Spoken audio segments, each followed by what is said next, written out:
Hello guys, चलिए start करें। Next question. सारे क्वेश्चन करा रहा हूँ गेट के आए हुए, ठीक है। तो मेरे सारे जो पहले प्रीवियस जितने भी सारे वीडियो है ना, वो सब देख लेना, बहुत मज़ा आएगा, ठीक है। और स्टार्ट करते हैं। कोई भी दिक्कत आए बताना, कमेंट करना ज़रूर, ठीक है। कमेंट नहीं करते हो तो मज़ा नहीं आता है। मतलब कमेंट नहीं करना मतलब डाउट है, कुछ भी है, कुछ भी पूछो भाई, सारी चीज़ें बताएंगे। मेरे को बहुत दूर लगता है, कोई पूछता नहीं मुझसे, तो मैं तो बहुत बैड फील करता हूँ, हमेशा कहता हूँ कि पूछो।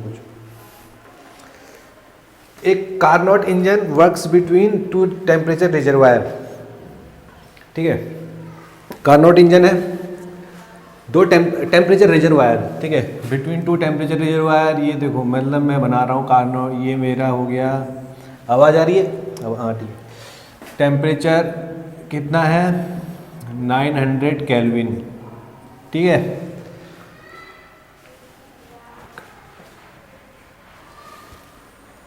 कारनोट इंजन, ये मेरा कारनोट इंजन हो गया पहला। दो टेम्परेचर रिजर्वायर के बीच में ये कार्यरत है, कार्यरत। टीबी कितना है? 500 kelvin. And a second Carnot engine works between temperature reservoir B and C, where TC is equals to 300 Kelvin. देखो B और C, सेकेंड कार्नोट इंजन। भाई छोटा बना दिया, चमक रहा है? हाँ, ये आ रहा है, ठीक है। कितना है TC? 300 केल्विन, ठीक है। In each cycle of Carnot engine 1 and Carnot engine 2, all the heat rejected by Carnot engine 1 to reservoir B is used by CE2। मतलब कि जो भी भाई कार्नोट इंजन जो हीट रिजेक्ट कर रहा है ना, वो हीट रिजेक्शन कहाँ जा रहा है? रिजर्वायर बी में जा रहा है। पर उस रिजर्वायर बी से होते हुए वही रिजेक्शन जो कार्नोट इंजन 1 रिजेक्ट कर रहा है, वो कार्नोट इंजन 2 में जा रहा है, ठीक है। ठीक है। तो for one cycle of operation, उसने कहा ईच साइकिल, तो ईच साइकिल मतलब हर साइकिल के लिए। तो फॉर वन साइकिल, एक साइकिल के लिए, if the net Q absorbed by CE1, for one cycle of operation if the net Q absorbed by CE1 from reservoir A is 150 mega joule दे रखा है। कितना दे रखा है? 150 mega joule.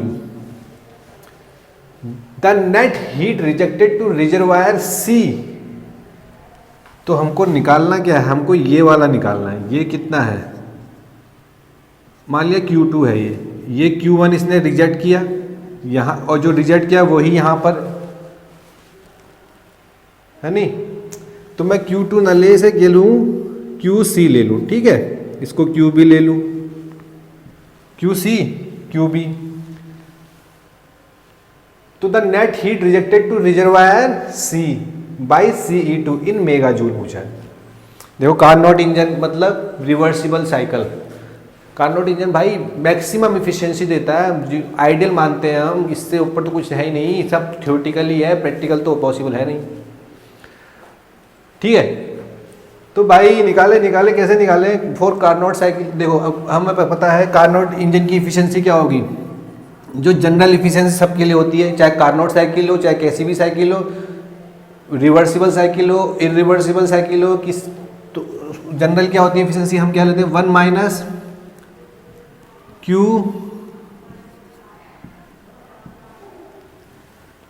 QB divided by, ये मान लिया QA, QB divide by QA। ये होगी। मैं किसकी बात कर रहा हूँ? कार्नोट इंजन 1 की, तो 1 की बात कर रहा हूँ। तो QB minus QB divide by QA, यही तो होती है जनरल इफिशिएंसी सबके लिए। अब कार्नोट इंजन के लिए क्या होगी? कार्नोट इंजन के लिए special case for reversible cycle क्या होता है? QB ओवर QBA के क्या लिख देंगे हम? TB divide by TA। Thermodynamic temperature scale पता ही है सबको कि for reversible cycle QB divide by QA equals to TB divide by TA होता है सबके लिए, फॉर रिवर्सिबल साइकिल ओनली। ये हो गया। अब भाई हमको देखो क्या करना है, ये काटना है, ये काटना है। अब यहाँ से माइनस माइनस कैंसिल हो गया, तो क्यू भी हम निकाल लेंगे। क्यू ए कितना है, 150 मेगा जूल है। टी बी कितना है, टी बी हमको पता है 500 है। टी ए कितना है, टी ए भी पता है 900 है। तो कितना आ गया, 9। ठीक है, ये आ गया और ये आ गया 3 × 9 3 × 5 15। तो क्यू बी कितना आ गया भाई, क्यू बी आ गया 5 × 5 25, 250/3। 3 × 9 3 × 5 15, 50 5 × 5 25, 250/3 आ गया क्यू बी। अब भाई ये तो हो गई इस कार्नोट इंजन की बात। अब दूसरा कार्नोट इंजन में था, उसकी बात करें भाई, तो क्या होगा, उसके लिए भी यही होगा। तो उसके लिए Q C divide by Q B, और फॉर कार्नोट इंजन है, रिवर्सिबल साइकिल है, तो T C divide by T B. तो भाई ये 1 से 1 गया, ये गया माइनस, तो यहाँ से क्यू सी हमको निकालना है। क्यू बी कितना है, 250/3, तो 3 ऊपर लिख लिया हमने। टी सी कितना है, 300। टी बी कितना है, 500। तो ये गया 2 बार, ये गया 100 बार, तो ये कितना आ गया, 50। तो क्यू सी कितना आ गया, 50 मेगा जूल। तो net heat rejected by the reservoir C कितना आ गया, 50 मेगा जूल। ठीक है, क्वेश्चन समझ में ना आए, डाउट लगे पूछना, कमेंट करना, पूरा क्वेश्चन डाउट उतार देना, कोई सा भी क्वेश्चन हो। ठीक है, चलिए नेक्स्ट क्वेश्चन करते हैं। 2015 का है। 1 kg of air undergoes an irreversible process between equilibrium state 1 and equilibrium state 2. The change in entropy, भाई मान लो ये स्टेट 1 है, ये स्टेट 2 है, तो इरिवर्सिबल प्रोसेस है कि ये इस टाइप का प्रोसेस है कुछ। ठीक है, तो इक्विलिब्रियम स्टेट 1 पे दे रखा है टेम्परेचर T1 कितना 293 केल्विन, और V1 वॉल्यूम कितना दे रखा है 0.9 मीटर क्यूब। 273 283 293। अब स्टेट 2 पे टेम्परेचर कितना दे रखा है, स्टेट 2 पे भी 293 केल्विन है, और वॉल्यूम कितना है 0.6 मीटर क्यूब है, और 1 kg ऑफ एयर है। कितना है, 1 kg ऑफ एयर, जिसका गैस कांस्टेंट दे रखा है, अंडरगोज इरिवर्सिबल प्रोसेस। तो change in entropy S2 - S1 हमसे पूछा हुआ है, S2 - S1। ठीक है, एयर है, 1 kg ऑफ एयर। अब आपको पता है एयर को हम आइडियल गैस मानते हैं, एयर को कहते हैं आइडियल गैस है। ठीक है, तो आइडियल गैस के केस में चेंज इन एंट्रोपी क्या होता है, फॉर्मूला सबको पता है, पर हम तो भाई क्यों सोचे रामबाड़ इक्वेशन लगाएंगे। कौन सी रामबाड़ इक्वेशन है भाई हमारे पास ऐसी, जो कौन सी ऐसी इक्वेशन है जो open system, close system, reversible process, irreversible process सब जगह वैलिड है। कौन सी इक्वेशन है हमारे पास, है ना, TDS = DU प्लस PdV, है नहीं है। ये इक्वेशन तो हमारे पास रामबाण है भाई, ये तो हम कहीं भी लगा सकते हैं। TDS = DU plus PdV। अब हमको निकालना है चेंज इन एंट्रोपी।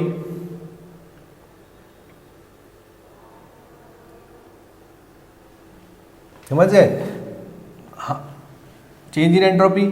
अब DS चेंज इन एंट्रोपी ये हो गया DU divide by T plus P/T dV।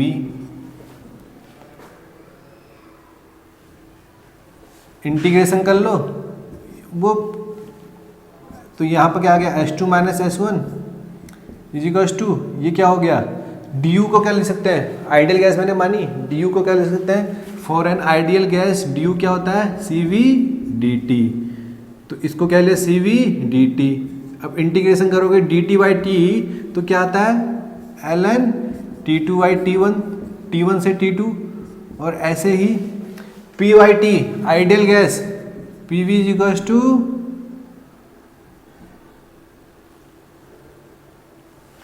Joule पर केजी, हाँ P V is equals to R T. ये स्पेसिफिक है, specific P V equals to R T. P by T क्या हो गया, V by R, P by T क्या हो गया, आर वाई वी, तो R L N V two divide by V one, V two divide by V one. अब देखो यहाँ से वी वन क्या आ गया, ये तो, और स्पेसिफिक क्या होगा, वी वन डिवाइड बाई ये होता है, तो 0.9, एम कितना है 1, तो मीटर क्यूब पर केजी हो गया। ऐसे ही वी टू क्या हो गया यहाँ से 0.6 मीटर क्यूब पर केजी। यहाँ पर जितने भी हैं सब पर यूनिट मास है, पर यूनिट मास। तो ये इस change in entropy H2 minus S1 क्या हो गया, CV for an ideal, for air क्या होता है CV के लिए 0.718 LN, temperature T2, final temperature 293, initial 293 plus R कितना है दे रखा है 287, तो 0.287 कर लेते हैं, क्योंकि मैंने यहाँ पर जो 0.718 लिखा है ना CV, ये किलो जूल पर केजी केल्विन में लिखा है मैंने। तो ऐसे ही यहाँ पर भी R equals to 0.287 kilo joule पर केजी केल्विन में लिखूंगा। और LN V2 कितना है 0.6, V1 कितना है 0.9। अब देखो 293 1, LN 1 कितना होता है 0, प्लस 0 हो गया ये तो यहाँ से क्या आ गया 287 किलो जूल में था, जूल में कर लिया क्योंकि मुझे जूल में चाहिए, जूल पर केजी केल्विन। तो LN 0.6 डिवाइड बाई 0.9 कितना आ गया, चेंज इन एंट्रोपी कितना हो गया फिर 0.6,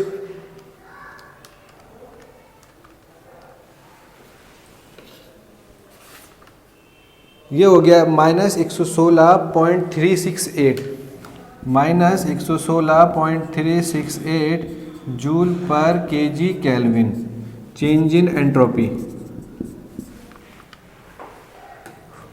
for an undergoes an irreversible process. समझ गए, मैंने कहा ना चाहे इरिवर्सिबल प्रोसेस हो, रिवर्सिबल प्रोसेस हो, TDS equals to DU plus PdV लगता है। अब इरिवर्सिबल मुझे कोई मतलब नहीं, रिवर्सिबल इरिवर्सिबल सब यही से लगता है। एयर है, आइडियल गैस है, आइडियल गैस के केस में CU equals to CV dt होता है और PV इक्वल्स टू RT होता है, वो सबको पता है। तो यहाँ पर रख के वही आ गया, वरना डायरेक्ट आपको फॉर्मूला याद होना चाहिए H2 minus S1 CV LN T2 RLN V by V2, कोई उससे को रिवर्सिबल कोई फर्क नहीं पड़ता, समझे। अब देखो यहाँ पर क्या हो गया, एंट्रोपी डिक्रीज हो रही है फॉर ए इरिवर्सिबल प्रोसेस। ये सिस्टम की बात कर रहे हैं, पर अगर पूरे यूनिवर्स की बात करोगे तो ग्रेटर देन इक्वल टू 0 ही रहेगी हमेशा, ठीक है।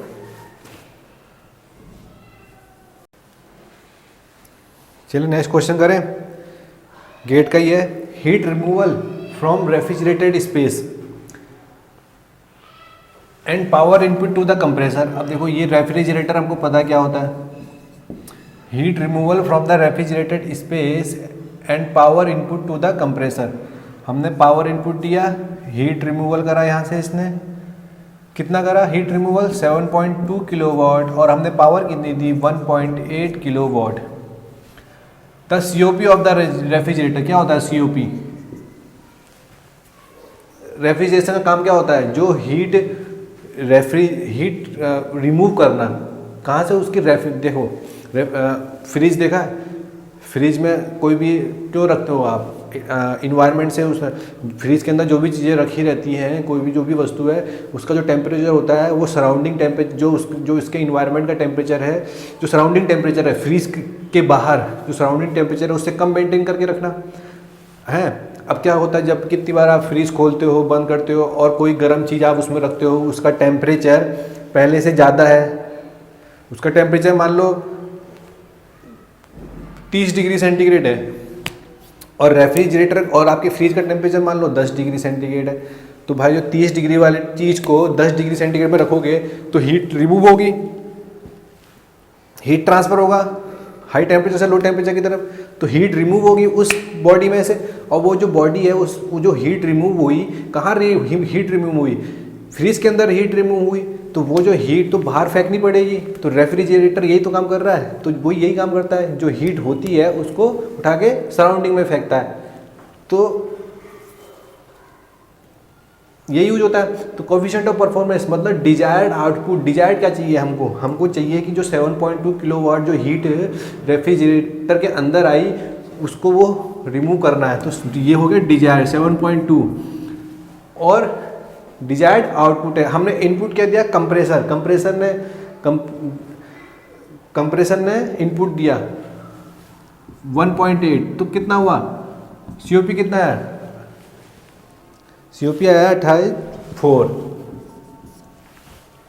समझ गए, इजी क्वेश्चन है। चलिए नेक्स्ट क्वेश्चन करते हैं। कह रहा है कि एक reversible cycle receive 40 kilo joule of heat. देखो साइकिल है, एक कौन सी टाइप की साइकिल है, रिवर्सिबल, ध्यान रखना रिवर्सिबल साइकिल है। 40 kilo joule of heat from one heat source, एक हीट सोर्स है कोई, ठीक है, वहाँ से ये 40 किलो जूल ऑफ हीट लेता है फ्रॉम वन हीट सोर्स ये है, मान लो कितना टेम्परेचर 127 मतलब 400 केल्विन, ठीक है, और 37 किलो जूल दूसरे हीट सोर्स से लेता है कहीं, 37 किलो जूल दूसरा हीट सोर्स, उसका कितना टेम्परेचर है 97, तो 273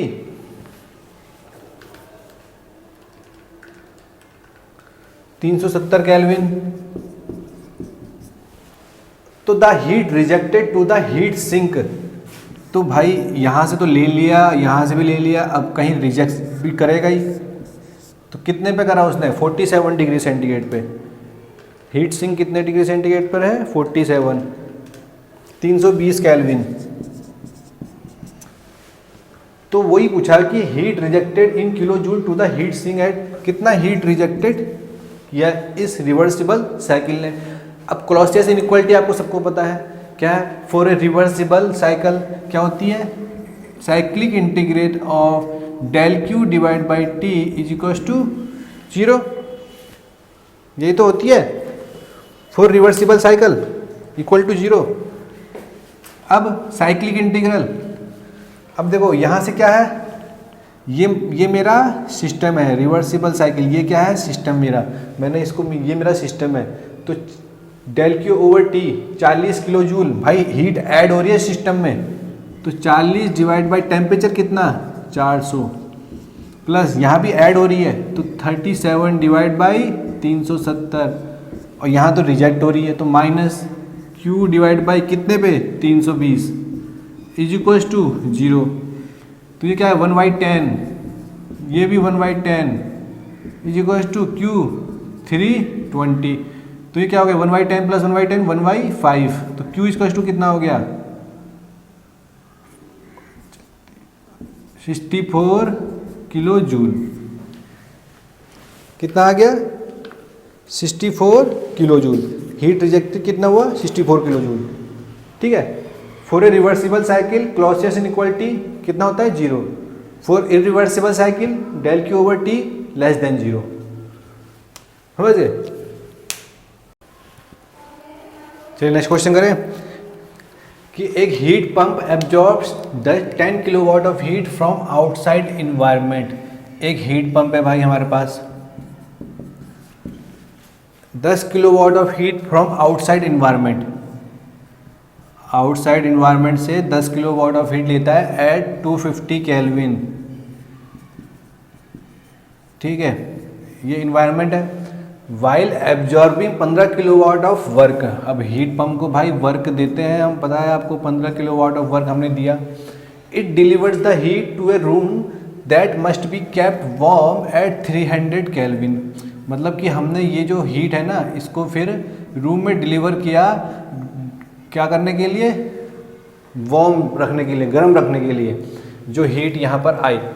the COP of the heat pump, तो हमसे पूछा हुआ है कि जो कोफिशिएंट ऑफ परफॉर्मेंस है हीट पंप का वो आपको निकालना है। हीट पंप का क्या यूज होता है, देखो रेफ्रिजरेटर का तो यूज होता है तो टेम्परेचर जो रेफ्रिजरेशन का टेम्परेचर है वो लोअर रखना किससे, सराउंडिंग टेम्परेचर से।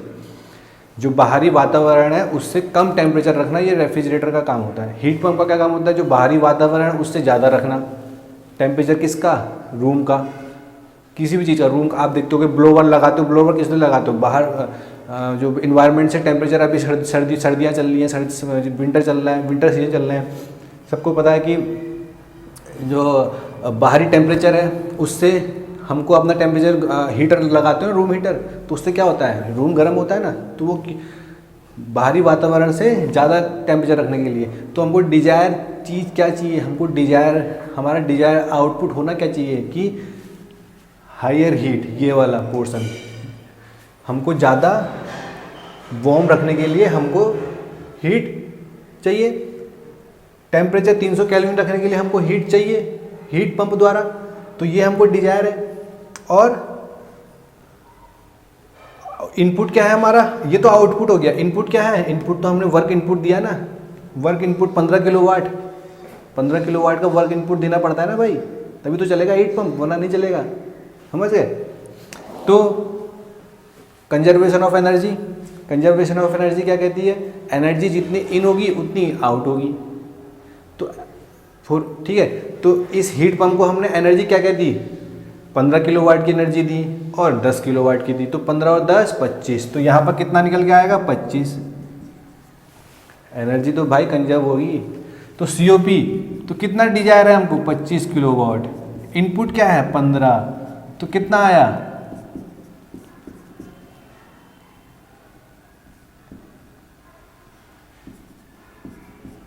सीओपी 1.67 के करीब आया, 5/3, समझे।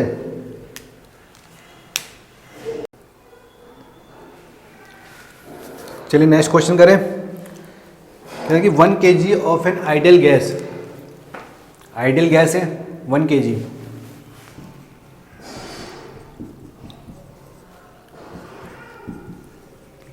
आइडियल गैस जिसका गैस कांस्टेंट दे रखा है आर, कितना दे रखा है 400 जूल पर केजी केल्विन, ठीक है 400 जूल पर केजी केल्विन। और specific heat at constant volume दे रखी है, कितनी दे रखी है 1000 जूल पर केजी केल्विन। और at 1 bar and 300 kelvin is content in a sealed rigid cylinder, ठीक है। प्रेशर कितना है इनिशियल 1 बार मतलब 100 किलो पास्कल और टेम्परेचर कितना है 300 केल्विन।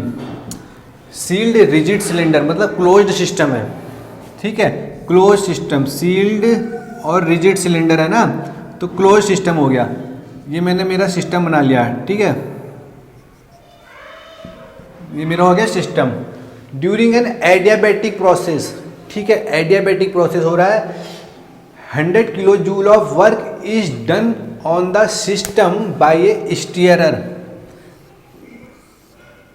ये है by a stirrer 100 kilo joule of work done on the system by through a adiabatic process. Adiabatic process मतलब इंसुलेटेड, मतलब कि there is no heat transfer across the boundary, across the no heat transfer, तो कोई heat transfer नहीं हो रहा है, surrounding से कोई लेना देना नहीं है, इसका मतलब there is no heat transfer across the boundary and there is also there is no entropy transfer, also there is no entropy transfer through the boundary. Work done किया by stirrer, the increase in entropy of the system. तो system जो मैंने ये बनाया है, ये जो मेरा सिस्टम है क्लोज्ड सिस्टम, इसकी कितनी एंट्रोपी इंक्रीज हुई, ठीक है। एडियाबैटिक प्रोसेस है, क्लोज्ड सिस्टम है, तो सराउंडिंग से कोई लेना देना नहीं है, तो जो सिस्टम की एंट्रोपी इंक्रीज हुई वो हमको बताना है। क्यों इंक्रीज हुई, क्योंकि हमने सिस्टम पे वर्क किया। अब जब वर्क डन किया तो work done on the system हुआ, ठीक है। तो मिक्सिंग हुई भाई, इसके अंदर आइडियल गैस है, ड्यू टू मिक्सिंग इरिवर्सिबिलिटी आई, सिस्टम के अंदर इरिवर्सिबिलिटी आई, तो ये किस टाइप का प्रोसेस हो गया, एडियाबैटिक इरिवर्सिबल प्रोसेस हम कह सकते हैं। कह सकते हैं एडियाबैटिक और इरिवर्सिबल प्रोसेस। रिवर्सिबल तो है नहीं क्योंकि मिक्सिंग हो रही है, इरिवर्सिबिलिटी है अंदर सिस्टम के अंदर इरिवर्सिबिलिटी है, तो एडियाबैटिक इरिवर्सिबल प्रोसेस हो गया।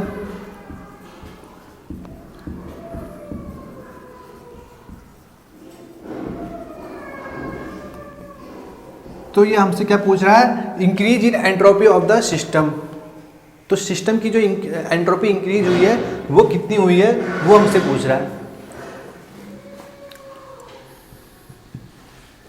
अगर हम, आपको पता है जनरल इक्वेशन क्या होती है, एंट्रोपी ट्रांसफर इन माइनस एंट्रोपी आउट, ये होता है एंट्रोपी ट्रांसफर। एंट्रोपी ट्रांसफर तो होता है ये, एंट्रोपी ट्रांसफर मतलब हीट ट्रांसफर या मास ट्रांसफर। अब यहाँ पर तो दोनों ही नहीं है, यहाँ पर तो ना हीट ट्रांसफर हो रहा है across the through the boundary, across the boundary, ना मास ट्रांसफर हो रहा है। मास ट्रांसफर क्यों नहीं हो रहा है, क्योंकि क्लोज सिस्टम है। और हीट ट्रांसफर क्यों नहीं हो रहा है, क्योंकि एडियाबैटिक सिस्टम है, इंसुलेटेड है, ठीक है। तो ये तो है ही नहीं। Plus entropy generation, entropy generation क्यों होता है, due to irreversibility in the system. System के अंदर अगर इरिवर्सिबिलिटी है तो एंट्रोपी जनरेशन होता है, तो एंट्रोपी जनरेशन तो है, ठीक है, एंट्रोपी जनरेशन हो रहा है। Is equals to change in entropy of the system, entropy change, change in entropy of the system, ठीक है।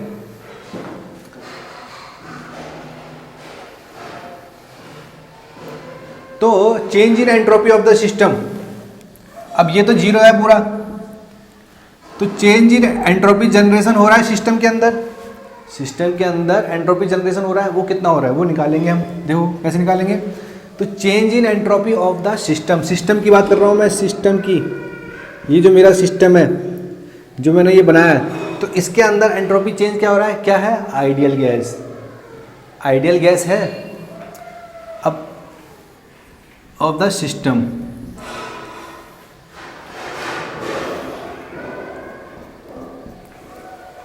तो आइडियल गैस है, आइडियल गैस, तो आइडियल गैस इस सील के अंदर है। अब आपको पता है रामबाण इक्वेशन, आपको पता है क्या है, कौन सी इक्वेशन है रामबाण भाई, for reversible process, for irreversible process, for close system, for open system, सबके लगती है। तो T D S is equals to D U plus P D V, ठीक है। टी डी एस क्या है, change in entropy of the system, system की entropy change.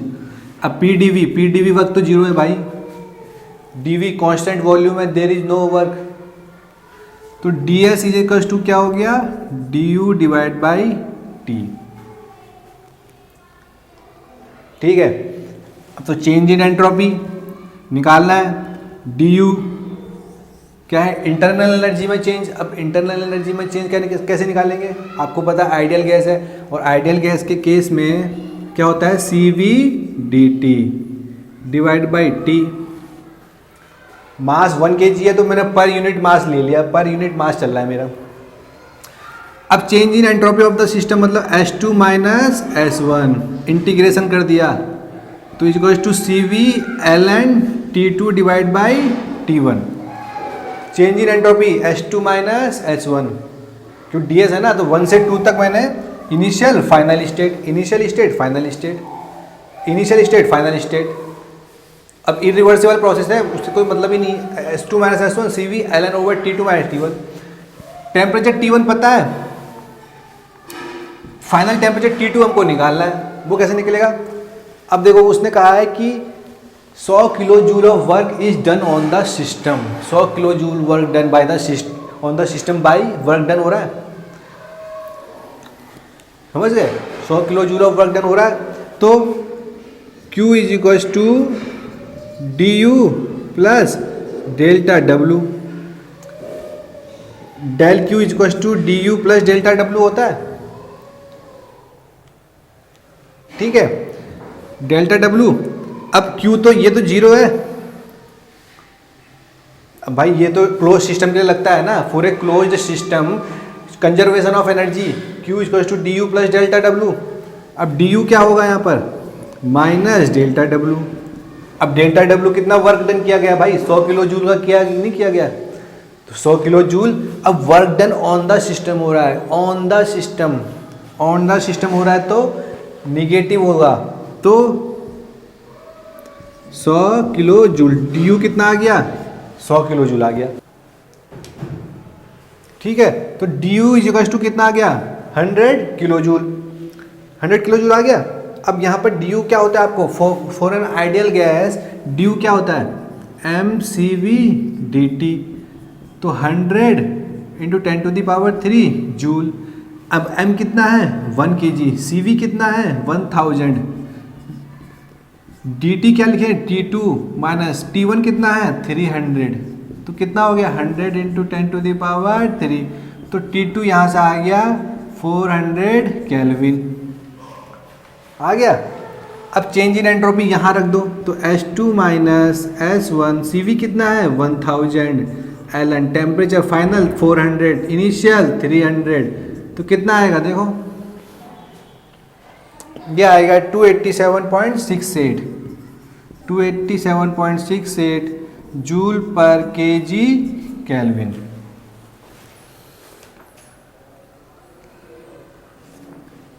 ठीक है, अब जूल पर केजी केल्विन है। अब क्योंकि ये पर यूनिट मास चल रहा है सब कुछ, तो मास तो 1 kg है, 1 से मल्टीप्लाई कर दोगे तो 287.68 जूल पर केल्विन आ जाएगा।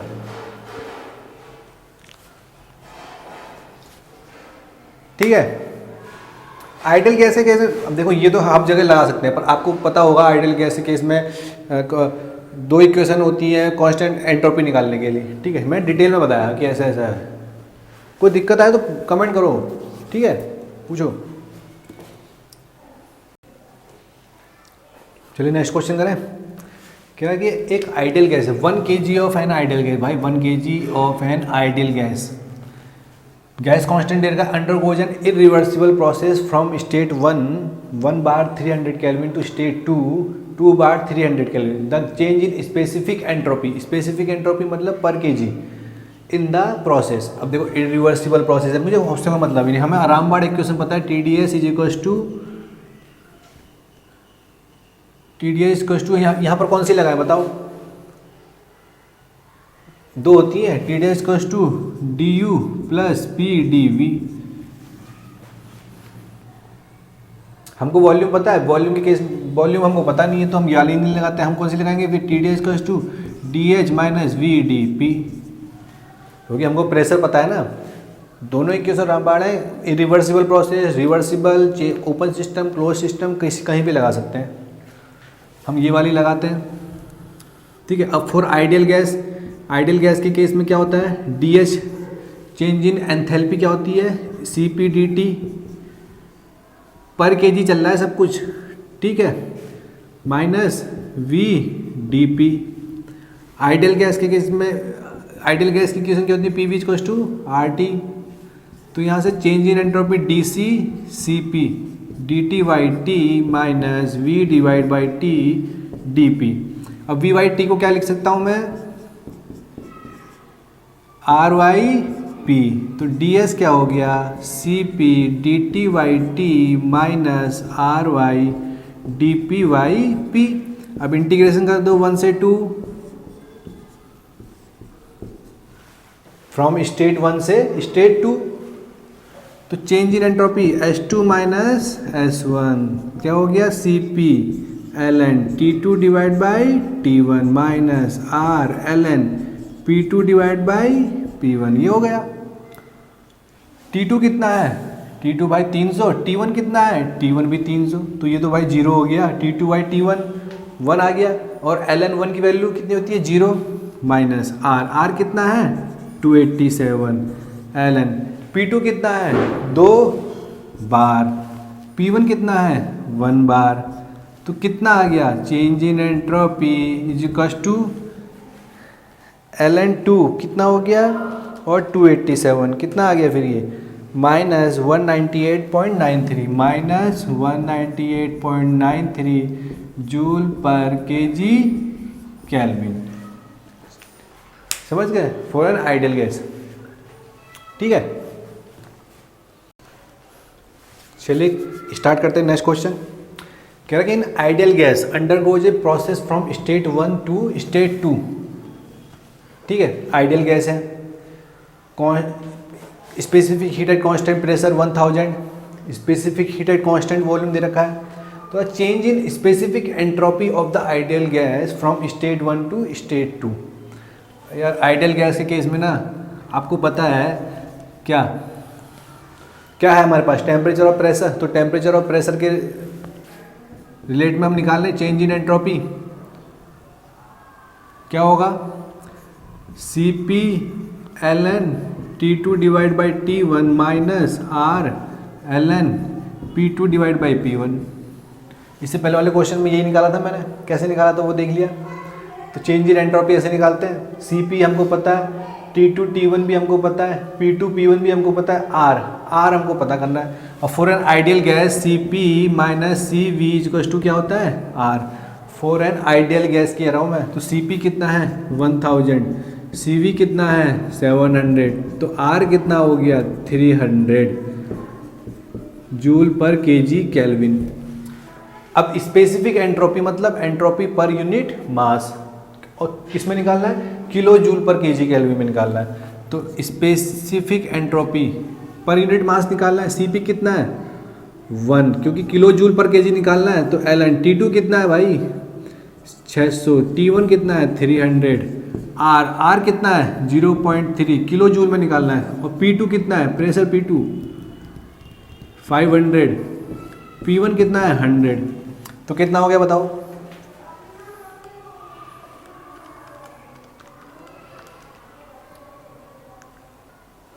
ln 2 ठीक है माइनस 0.3 ln 5 कितना आ गया 0.21 किलो जूल पर केजी केल्विन। समझ गए, ठीक है। कोई दिक्कत ना है भाई कमेंट करो, ज़रूर बताऊंगा। मुझे भी बहुत दुख होता है यार जब पूछते नहीं हो, तो कैसे चलेगा काम ऐसे हैं। मेरे को तो बहुत मज़ा आता है तो पूछेगा क्वेश्चन, ठीक है। एक लेता हूँ मैं इसको चुनौती के तौर पे, समझ गए, ठीक है। लाइक शेयर कमेंट जरूर करो, ओके।